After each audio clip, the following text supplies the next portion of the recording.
This is the story of Emily Sanders. When Emily moved back to her quiet hometown after 20 years away, she thought she was just coming home to memories.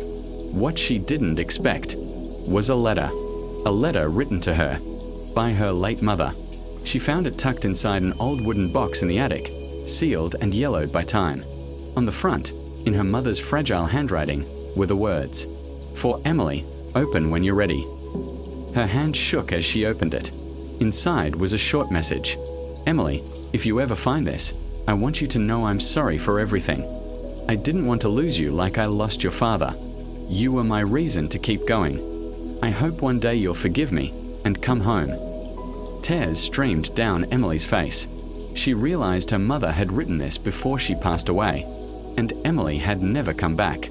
She had left home at 19, chasing a photography career in Los Angeles. She and her mom had fought the night before she left. Harsh words, slammed doors, promises never kept. And then life moved on. Until it didn't. Her mother's sudden death years later had been something Emily buried deep. She never came home for the funeral. But standing there in that attic, surrounded by boxes of her childhood and the smell of dust and memories, the guilt came rushing back. As she sorted through her mother's things, she found something else. A small envelope addressed not to her, but to the man who saved me.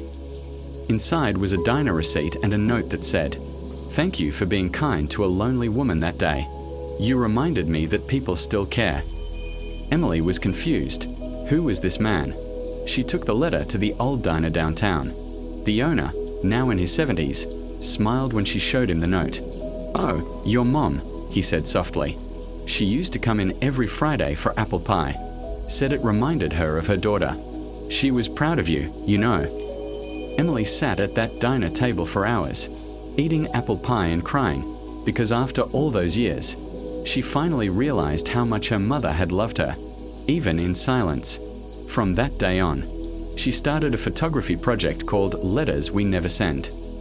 She began traveling, taking photos of strangers who carried their own stories of regret, forgiveness, and lost love. Soon, her photos went viral. Thousands of people shared their own unsent letters, messages to people they never got to say goodbye to. And through their stories, Emily found peace. In her first short documentary, she ended with these words, "Don't wait for the right time to reach out. Sometimes the letter you never send is the one that could have saved a heart." If you love stories like this, make sure to like, subscribe, and share. And tell me in the comments, if you could write one letter to someone you've lost, what would you say?